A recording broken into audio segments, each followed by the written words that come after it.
Chennai super Kings और Punjab Kings के बीच होने वाला आईपीएल 2026 का मैच नंबर 7 जो कि खेला जाएगा एमए चिदंबरम स्टेडियम चेन्नई के उस मैदान पर, जो कि सीएसके का अपना होम ग्राउंड भी होगा। सीएसके की टीम जब यहां पर इस सीजन का अपना दूसरा मुकाबला खेलने उतरेगी तो काफी हद तक पहली जीत का इनको इंतजार रहेगा, चूंकि पहला मुकाबला ये टीम अपना राजस्थान के खिलाफ बारसापारा क्रिकेट स्टेडियम के मैदान पर बुरी तरह से हार करके यहां पर पहुंची है। और वहीं पर पंजाब किंग्स की जो टीम है, इसने अपना पहला मैच अपने होम ग्राउंड पर जो कि मुल्लापुर में खेला गया था, काफी आसानी से उसको जीता, जो कि गुजरात टाइटंस के खिलाफ वो मुकाबला हुआ था। और एक अच्छा खासा शो इन्होंने दिखाया अपनी बैटिंग का, जिसमें कूपर कॉर्नवेल ने कमाल का गेम वहां पर दिखाया। लेकिन जैसा मैंने आपको बताया कि ये जो मैच है 3 अप्रैल को शाम को 7:30 बजे से चेन्नई के एमए चिदंबरम स्टेडियम के मैदान पर खेला जाएगा, जहां पर अगर आप सॉइल कंटेंट की बात करें, जो पिचेस यहां पर बनती हैं, तो अभी तक जो इतिहास रहा है इस मैदान का, वहां पर काफी हद तक जो मिट्टी पिच के ऊपर यूज की जाती है उसमें ब्लैक सॉइल का कंटेंट यहां पर हैवीली यूज होता है, जो कि करीब 60% के आसपास होता है, जबकि रेड सॉइल का कंटेंट जो होता है वो 40% का यहां पर होता है। यानी कि आप सीधे सीधे कह सकते हैं कि एक मिक्स सॉइल की पिच यहां पर यूज होती रही है। और इसी वजह से यहां पर जो पिच का नेचर रहा है, शुरुआत में जब यहां पर पहली इनिंग की बैटिंग होगी तो कंडीशंस काफी हद तक बैटिंग फ्रेंडली बनी रहेगी, लेकिन उसके बाद जैसे जैसे मैच आगे बढ़ेगा थोड़ी सी पिच यहां पर स्लो डाउन करेगी। और साथ शाम के टाइम पर, यानी कि जब सेकंड इनिंग की बैटिंग यहां पर होगी, रात के टाइम पर कहना चाहिए, तब निश्चित तौर पर स्पिनर्स यहां पर डोमिनेट कर सकते हैं अगर ओस यहां पर नहीं आती है तो। लेकिन फिलहाल अभी जो सीजन चल रहा है वहां पर ओस आने की संभावना है वो तो लगभग ना के बराबर है। लेकिन जो सॉइल कंटेंट यहां पर 60+40% का ब्लैक और रेड सॉइल का है, जो कि इस पिच को एक मिक्स सॉइल की पिच बनाता है, उसकी वजह से बाउंस भी काफी हद तक यहां पर इवन होता है। बहुत ज्यादा डिफरेंस या वेरिएशन बेस पेस में भी और बाउंस में भी वो यहां पर आपको देखने को मिलता नहीं। और इसी वजह से यहां पर निश्चित तौर पर मैच के आगे बढ़ने के साथ साथ बैटिंग करना निश्चित तौर पर थोड़ा सा मुश्किल होता चला जाता है, जिसका रिजल्ट अगर हम चल करके देखें, अभी रिसेंट में ही जो T20 वर्ल्ड कप कंक्लूड हुआ था चेन्नई के इसी मैदान पर, कुल टोटल 7 मुकाबले खेले गए थे, जिसमें से 4 बार पहले बैटिंग करने वाली टीमें जीती थी। और ऐसे रिजल्ट्स तब निकल करके आए जबकि वर्ल्ड कप के दौरान, जो कि फरवरी और मार्च के महीने में हुआ था, ओस की भी काफी हद तक संभावना लगातार हर मैच में बनी थी। इवन उसके बावजूद सेकंड इनिंग की बॉलिंग में जब ओस आती है तो ग्रिप करना बॉल को मुश्किल होता है, स्पिनर्स के लिए भी, पेसर्स के लिए यॉर्कर करना मुश्किल हो जाता है। उसके बावजूद पहले इनिंग में बैटिंग करने वाली टीमें ज्यादा मुकाबले यहां पर जीती हैं 7 में से। और उन सभी 7 मुकाबलों में अगर आप देखेंगे तो 29 विकेटें स्पिनर्स को मिली हैं और पेस को मिली हैं 40 विकेटें। और 40 विकेटें जो तेज गेंदबाजों को मिली है उसमें से 25 विकेटें पहली इनिंग के ही अंदर आ गई है। और जैसा मैंने आपको कहा था कि स्पिनर्स मैच के आगे बढ़ने के साथ साथ गेम में आते हैं, अगर ओस नहीं आती है तो 29 विकेटें जो टोटल स्पिनर्स को मिली हैं उसमें से 21 विकेटें वो मिली हैं सेकंड इनिंग के अंदर। तो पेसर्स का पहली इनिंग का तो रोल है ही, सेकंड इनिंग में भी वो काफी हद तक इंपॉर्टेंट है कॉम्बिनेशन के हिसाब से, लेकिन स्पिनर्स यहां पर सेकंड इनिंग में हैवीली गेम में आते हैं। और उन 6 के 6 मैचेस में जैसा मैंने आपको कहा था ना कि पहली इनिंग में बैटिंग काफी आसान यहां पर होती है, और वो चीज आपको उन 7 के 7 मैचेस के स्कोर कार्ड को अगर आप देखेंगे तो देखने को मिलेगा। हालांकि सेकंड इनिंग में भी काफी ठीक ठाक रन बने हैं। लास्ट वाला मुकाबला यहां पर T20 वर्ल्ड कप का जो हुआ था इंडिया और जिम्बाब्वे के बीच में, जहां पर इंडियन टीम ने 256 रन बना दिए थे 4 विकेट के नुकसान पर। और उसके जवाब में जिम्बाब्वे की टीम, जिनके ब्रायन बेनेट नाम के जो ओपनर हैं, उन्होंने कमाल की एक पारी खेली थी, 57 रन की, 184 रन बनाने में कामयाब रही। और उसमें काफी हद तक हाथ ओस का भी था, जो कि सेकंड इनिंग के अंदर आई थी। और पावर प्ले की कंडीशन अगर आप देखें तो शुरुआत में जब फ्रेश पिच थी, जब पहला मुकाबला खेला गया था, तो थोड़ा बहुत चूंकि लाल मिट्टी का हैवी कंटेंट होता है तो थोड़ी बहुत सीम मूवमेंट गेंद दाएं बाएं करती है। और अगर उस पर थोड़ी बहुत ग्रीनरी भी हो, यानी कि पिच के ऊपर थोड़ी बहुत हरी घास भी छोड़ी जाए, तो भी उसका एक रोल होता है, जो कि हमको देखना पड़ेगा आज टॉस के बाद की पिच के ऊपर क्या कोई ग्रीनरी है या नहीं है, या पूरी तरह से ड्राई पिच ही है। और पूरी तरह से ड्राई पिच होगी तब तो बैटर्स का निश्चित तौर पर काफी हद तक गेम बनेगा। मैच के आगे बढ़ने के साथ साथ स्पिनर्स गेम में आएंगे, वरना शुरुआत में थोड़ा बहुत पेसर्स का गेम जरूर रहेगा। और ये सारे मैचेस आप स्कोर कार्ड अगर आप देखें, और हर मैच में कितनी विकेट पेस को, कितनी विकेट स्पिन को मिली, ये भी अगर आप देखेंगे तो काफी सारे मैचेस में आपको वो चीज भी देखने को मिलेगी कि सेकंड इनिंग में स्पिनर्स ने डोमिनेट किया है। तो इस पिच के बारे में पूरी तरह से डिटेल में डिस्कस कर लेने के बाद जो एक सबसे इंपॉर्टेंट चीज बचती है वो ये कि टॉस के बाद हमको ये देखना पड़ेगा कि जो पिच मिलेगी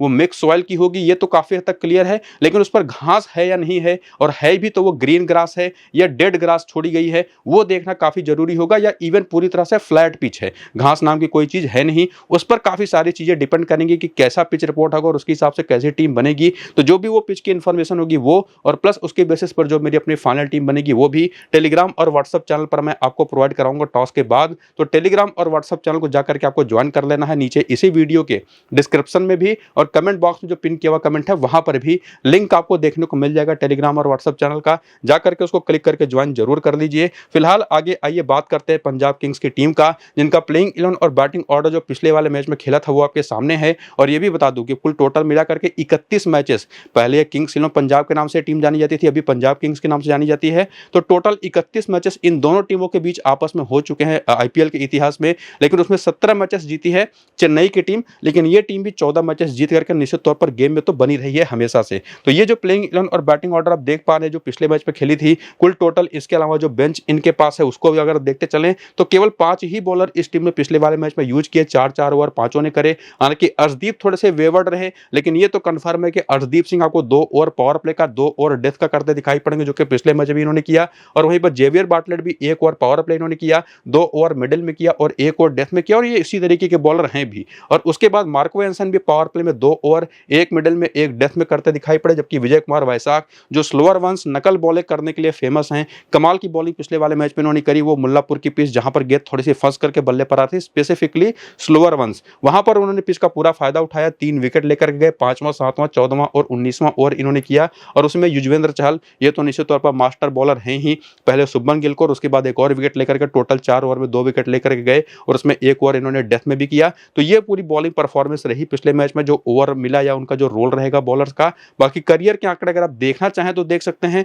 बहुत इंपॉर्टेंट है नहीं, लेकिन निश्चित तौर पर क्योंकि ये जो टीम भी है ना पंजाब की, कोई भी ऐसा प्लेयर है नहीं जो फिलहाल प्लेइंग 11 में खेल रहा हो और उसके बारे में आप ना जानते हो, लेकिन फिर भी जो बेंच पर भी ऑप्शंस हैं उनके भी नंबर्स अगर आप देखना चाहें तो देख सकते हो, और उसके बाद आगे आकर के देख सकते हैं रिसेंट फॉर्म। और इस रिसेंट फॉर्म के अंदर आपको पता चलेगा कि एक तो पहला मैच ये टीम खेल चुकी है, जीत चुकी है। हालांकि परफॉर्मेंसेस कुछ हद तक मैंने आपको बॉलर्स की तो पीछे बता ही दी, लेकिन फिलहाल बैटर्स ने क्या कमाल किया, जिसमें आपको पता ही है कि कूपर कॉर्नली उन्होंने जबरदस्त तरीके की बैटिंग परफॉर्मेंस दी और अपनी टीम को पिछले मैच पर जिताया। और कूपर कॉर्नली के जो 72 नाबाद की शानदार पारी रही, जिसमें उसके साथ साथ प्रभसिमरन सिंह ने 37 रन बनाए, प्रियांश आर्या हालांकि केवल 7 रन बना पाए, श्रेयस अय्यर ने 18 रन बनाए, नेहल वडेरा ने 3 रन बनाए, 4 रन शशांक सिंह ने बनाए, मार्कस स्टोनिस तो बिना खाता खुले आउट हो गए। उसके बाद मार्को एंसन 9 रन बना करके जब आउट हुए तो मैच वहीं पर फंस गया था बेसिकली, लेकिन उसके बाद जेवियर बार्टलेट ने काफी अच्छे 11 रन बना करके अपनी टीम को जीतने में काफी हद तक एक ठीक ठाक योगदान दिया, जो कि बॉलिंग में कुछ खास नहीं कर पाए थे, विकेटलेस गए थे। जबकि विजय कुमार वैशाख का आपको मैं बता चुका हूं 3 विकेट लेकर के आए हैं,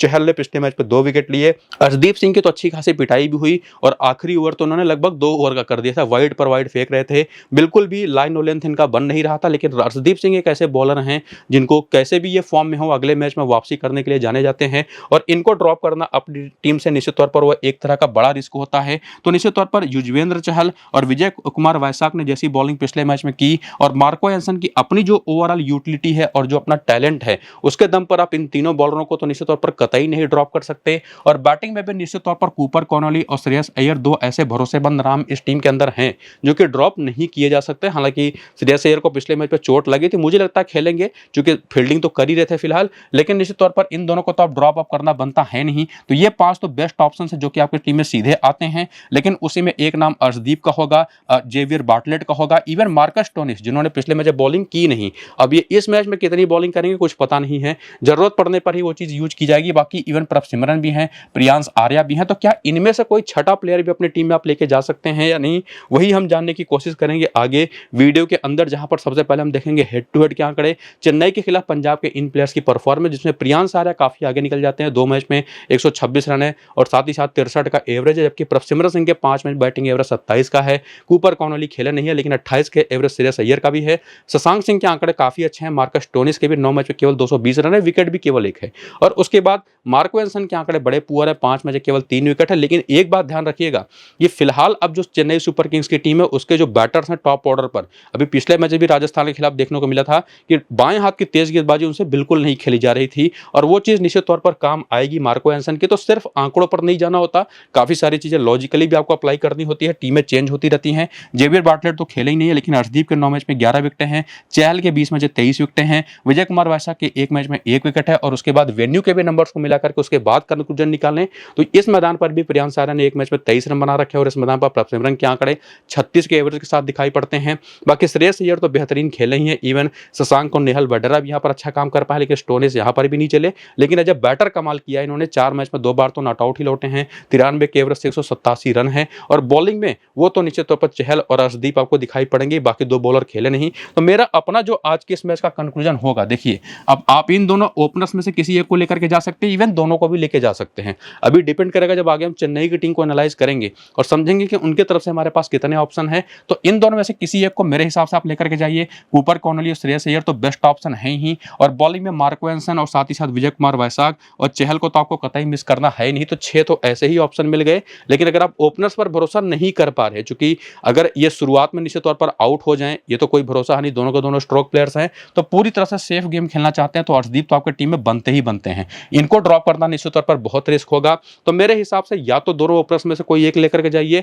या अगर आप उनको भी ड्रॉप कर दीजिए तो निश्चित तौर पर अर्शदीप के अलावा बाकी खिलाड़ी और प्लस ये दोनों बैटर्स होने चाहिए। लेकिन तब बैटिंग थोड़ी आपकी कमजोर हो जाएगी। लेकिन उसी में जो पिछले मैच की परफॉर्मेंस रही उसको भी अगर आप देखें तो काफी हद तक सारा हाथ परफॉर्मेंस का जो रहा था कूपर कॉनली का और कुछ हद तक अय्यर का और प्रभसिमरन का रहा था। तो बैटिंग उतनी ज्यादा फॉर्म में दिखाई भी नहीं पड़ी है। तो ये काफी हद तक एक सेंसिबल चॉइस होगा। लेकिन निश्चित तौर पर किस इनिंग की बॉलिंग है उस पर भी काफी सारी चीजें डिपेंड करेंगी, और साथ ही साथ बैटिंग में किस इनिंग की बैटिंग होगी उस पर भी काफी सारी चीजें डिपेंड करेंगे। तो वो निश्चित तौर पर फैसला हम आखिर में कर पाएंगे टॉस के बाद कि पंजाब की तरफ से फाइनली कौन से प्लेयर लेकर के जाने हैं, ऑप्शंस कितने हैं वो तो आपने देख लिया। बाकी प्लेयर बैटल देखने आए और वीकनेसेस को समझें तो प्रियांश आर्या हो गए, प्रभसिमरन सिंह हो गए और श्रेयस अय्यर, ये जो टॉप ऑर्डर के टॉप 4 में आने वाले 3 इंडियन बैटर्स हैं। बाएं हाथ की तेज गेंदबाजी तो देखिए, खास करके कोई दाहिने हाथ का बल्लेबाज होगा तो उसको परेशानी होगी। और श्रेयस अय्यर फंसते भी हैं लेग स्पिन बॉलिंग पर भी, और इवन अंशुल कंबोज ने भी इनको एक बार सस्ते में आउट कर रखा है। बाकी प्रभसिमरन जो कि एक हाई रिस्क प्लेयर हैं, लगातार शॉट्स खेलते हैं, तो निश्चित तौर पर इनके खिलाफ कोई भी बॉलर यूजफुल हो जाता है।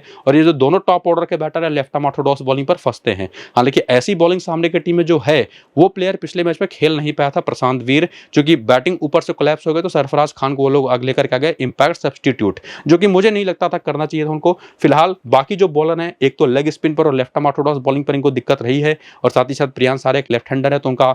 ऑफ स्पिन पर भी बैटल बनता है। बाकी मार्कस स्टोनिस और शशांक सिंह के भी नाम के आगे आपको खलील अहमद का नाम दिखाई पड़ेगा और लेफ्ट आर्म ऑर्थोडॉक्स बॉलिंग का। तो निश्चित तौर पर इससे ये चीज तो क्लियर होती है कि जो सामने की टीम है, एक तो Jamie Overton, Shivam Dube, Matt Henry, Noor Ahmad, Anshul Kamboj और यहाँ पर खलील अहमद, ये कुछ पॉसिबल ऐसे बॉलिंग ऑप्शंस हैं 6 जो कि बॉलिंग कर सकते हैं। हालांकि अगर आप उसी में ऊपर और आए तो मैथ्यू सॉर्डबिन के पास जो पिछले मैच में खेले थे, लेकिन मुझे लगता है ड्रॉप हो जाएंगे। बहुत ही पुअर परफॉर्मेंस पिछले मैच में जब बैटर इन्होंने करी थी। और इवन मुझे लगता नहीं कि सरफराज खान भी आज खेलेंगे, जो कि एज ए इंपैक्ट सब्स्टिट्यूट आए थे पिछले वाले मैच में आयुष महात्रे के, जहां पर ये भी बिना खाता खोले आउट हो गए थे। बैटिंग ऑर्डर आपके सामने है ही, और उसके बाद जो बेंच है जहां से मुझे लगता है कि प्रशांत वीर आज खेल जाएंगे, ये काफी इंपॉर्टेंट प्लेयर के तौर पर। बाकी या तो कार्तिक शर्मा खेलेंगे या तो हो सकता है उर्विल पटेल को ये लोग खिला ले, जो कि ओपन भी कर सकते हैं। हालांकि ओपनर की स्टिंग को जरूरत है नहीं, तो मुझे लगता है कि कार्तिक शर्मा ही खेलेंगे। और बॉलिंग वो तो काफी वेवर्ड रही थी पिछले वाले मैच में, हालांकि उसमें अंशुल कंबोज ने बढ़िया बॉलिंग ठीक ठाक करी थी, पिटाई हुई थी, लेकिन विकेट निकालने में कामयाब रहे थे। बाकी किसी बॉलर को कोई भी विकेट नहीं मिला था। लेकिन एक बात क्लियर है कि अंशुल कंबोज, खलील अहमद और मैट हेनरी मिलकर के शुरुआती 6 ओवर की पावर प्ले की बॉलिंग कर देंगे, जिसमें जरूरत पड़ने पर नूर अहमद भी कभी कभार आते हैं 6ठे ओवर में बॉलिंग करने। और बाकी जब डेथ ओवर की बात आएगी तो वहां पर आपको जेमी ओवरटन दिखाई पड़ेंगे, खलील दिखाई पड़ेंगे और वहां पर मैट हेनरी दिखाई पड़ेंगे। ये कुल मिला जुला करके बॉलिंग रोल इनका रहेगा। बाकी करियर के आंकड़े अगर आप देखना चाहें तो वो भी देख सकते हैं वीडियो को रोक करके, जहां पर आपको कुछ ऐसे इंपॉर्टेंट प्लेयर है, जैसे आपको मैं बता रहा था ना कि कार्तिक शर्मा खेल रहे हैं, तो वो इसके पहले क्यों आए थे इस टीम के अंदर। 12 मैच 334 रन इन्होंने डोमेस्टिक T20 में बना रखे हैं, 30 के बैटिंग एवरेज के साथ। उसके साथ साथ आयुष महात्रे के आंकड़े आप देख सकते हो, और बाकी जैसे प्रशांत वीर के चांसेस आज बहुत अच्छे हैं। अभी तक एक ही T20 मैच इन्होंने सीनियर लेवल पर खेला है, 3 विकेट निकाल करके गए हैं। रन हालांकि वहां पर इनके बने नहीं थे। बाकी रीसेंट फॉर्म जिसमें आपको मैंने काफी हद तक बता ही दिया था कि अंशुल कंबोज पिछले मैच में 2 विकेट निकालने में कामयाब रहे थे, बाकी कोई भी बॉलर विकेट नहीं निकाल पाया। हालांकि जेमी ओवरटन के साथ एक एडवांटेज इनकी बैटिंग का भी आता है, और 43 रन बना करके भी दिए थे इन्होंने। और बैटिंग में तो निश्चित तौर पर ना तो सैमसन चले, ना तो गायकवाड़ चले, ना तो मात्रे चले, इवन कोई बैटर नहीं चला। थोड़ी बहुत शॉट्स खेलने की कोशिश सरफराज खान ने की, लेकिन उसके बाद ये भी आउट हो गए। 18 रन कार्तिक शर्मा ने बनाए, इवन शिवम दुबे भी नहीं चले, और LBW हो गए थे पिछले मैच में रविंद्र जडेजा पर, जबकि माना जाता है कि स्पिन बहुत अच्छी खेलते हैं। तो रिसेंट फॉर्म के हिसाब से तो कौन सा प्लेयर आप लेकर के जाएंगे ये बता पाना बड़ा मुश्किल है। लेकिन एक चीज कम से कम आप समझ सकते हैं कि अगर प्रशांत वीर खेलेंगे तो टीम में भी आपके होने चाहिए खलील अहमद, निश्चित तौर पर ये काफी इंपॉर्टेंट ऑप्शन हो सकते हैं। अंशुल कंबोज ने 2 विकेटें ली हैं, निश्चित तौर पर उसके दम पर आप इनको टीम में लेके जा सकते हैं। लेकिन मेरे हिसाब से हमारे पास ज्यादा बेटर ऑप्शंस मौजूद है, जैसे एक तो जेमी ओवरटन का ही है, और उसके बाद बैटिंग में निश्चित तौर पर टॉप ऑर्डर के जो दोनों बैटर है ना, भले पिछले मैच में नहीं चले, लेकिन इनको ड्रॉप करना वो कोई सेंसिबल डिसीजन होगा नहीं, जिसमें आयुष महात्रे भी एक निश्चित तौर पर डिफरेंशियल ऑप्शन होंगे। तो 5-6 ही बेटर ऑप्शन है, और उसमें से भी एक पॉसिबल बेंच का नाम है, जो कि अगर खेलेगा तो ही बनेगा। तो निश्चित तौर पर आप पंजाब की तरफ से 7 प्लेयर आराम से लेके जा सकते हैं और इधर से 4 प्लेयर, लेकिन वो भी डिपेंड करेगा किस इनिंग की बैटिंग किस इनिंग की बॉलिंग है। तो काफ़ी हद तक आपको मैंने 12-13 प्लेयरों को तो ऑप्शन दे ही दिया, जिसमें हेड टू हेड के भी आंकड़ा देखा तो हालांकि गायकवाड़ के नंबर हेड टू हेड में सामने वाली टीम के खिलाफ अच्छे हैं नहीं, केवल 22 के एवरेज है। सैमसन ने बेहतर काम किया है। बाकी सरफराज खान के या शिवम दुबे के आंकड़े आप देख सकते हैं। नूर अहमद के 4 मैच में 6 विकेटें हैं, खलील के 9 मैच में 12 विकेटें हैं। और उसके बाद वेन्यू के नंबर्स देखेंगे तो इस मैदान पर चूंकि इनका अपना होम ग्राउंड है, हालांकि यहाँ पर अंशुल कंबोज कुछ खास नहीं कर पाए, लेकिन नूर अहमद हो गए, मैट हेनरी हो गए, खलील हो गए और इवन राहुल चहर भी अगर खेलते हैं तो इनके भी नंबर्स यहाँ पर काफी अच्छे हैं। शिवम दुबे के नंबर्स आप देख सकते हैं जब बैटर काफी बेहतर हैं। बाकी गायकवाड़ और संजू सैमसन के आंकड़े देखें तो संजू सैमसन के इस मैदान पर आंकड़े खराब हैं, जिसका सबसे बड़ा रीजन है संजू सैमसन की स्पिन खेलने को लेकर के जो वल्नरेबिलिटीज होती हैं, स्पिन के खिलाफ बहुत विकेटें देते रहे। हालांकि रिसेंटली इन्होंने सुधार काफी किया है अपने गेम में और इसी वजह से इस मैदान पर चले नहीं हैं। तो काफी हद तक एक डाउट तो क्रिएट रहेगा कि आप संजू को लेकर के जाएं या ना जाएं, क्योंकि विकेट कीपिंग बैटिंग सेक्शन में आपको दिखाई पड़ेंगे और विकेट कीपिंग सेक्शन में आपके पास सामने की टीम की तरफ से प्रभसिमरन सिंह है और इधर से संजू सैमसन है और दोनों ही बहुत बड़े हाई रिस्की ऑप्शन हैं। लेकिन भरोसा आप किसी के ऊपर अभी रिसेंट टाइम में ज्यादा कर पाएंगे तो वो संजू सैमसन ही, तो मैं उन्हीं को प्रेफर करूंगा। बाकी प्लेयर बैटल आप देखने आएंगे तो एक तो आपको मैं क्लियरली बता चुका हूं कि बाएं हाथ की तेज गेंदबाजी वो इस पूरी की पूरी चेन्नई सुपर किंग्स के टॉप ऑर्डर के खिलाफ बहुत यूजफुल होगी। वो पिछले मैच भी हुई थी, नांदर बर्गर ने बहुत परेशान किया था इन लोगों को और एक्स्ट्रा पेस वो तो काम में आती ही है। बाकी लेग स्पिन बॉलिंग वो एक कमजोरी इस पूरी बैटिंग ऑर्डर की रही है, जो चहल और लेग स्पिन के तौर पर आपको यहां पर दिखाई पड़ेगी। और उसके बाद आगे बढ़ते हुए अगर हम देखें और भी जो बाकी बैटर है जैसे जेमी ओवरटन, वो भी left arm medium pace bowling साथ ही साथ लेफ्ट आर्म ऑर्थोडॉक्स और लेग स्पिन पर फंसते रहे हैं। तो ये एक प्रॉपर जो वीकनेस का डेटा था वो तो आपको मैंने दिखाया, कंक्लूजन भी बताया कि किस टीम के खिलाफ कौन से बॉलर इंपॉर्टेंट होंगे, नंबर सामने देखे और ऑप्शंस जो हो सकते हैं आज के इसमें जो 12 से 13 उनमें से 11 ही प्लेयर लेने हैं, लेकिन 12 से 13 ऑप्शन आपको मैंने क्लियरली बता दिए हैं। फाइनल जो 11 बनेगी वो तो पिच को देखने के बाद, जो कि आपको मैं टेलीग्राम और व्हाट्सएप पर देख करके बता दूंगा टॉस के बाद, उसके बाद ही हमारी फाइनल टीम बनेगी और वो फाइनल टीम में टेलीग्राम और व्हाट्सएप पर ही मिल जाएगी। तो जाकर के टेलीग्राम और व्हाट्सएप को ज्वाइन करिए, नीचे डिस्क्रिप्शन में पिन कमेंट पर लिंक है, वीडियो शुरू से अंत तक पूरा जरूर देखिए, वहीं से टीम आपकी बन जानी है। फिलहाल ये वीडियो यहाँ पर करते हैं खत्म, चलते हैं, नमस्कार।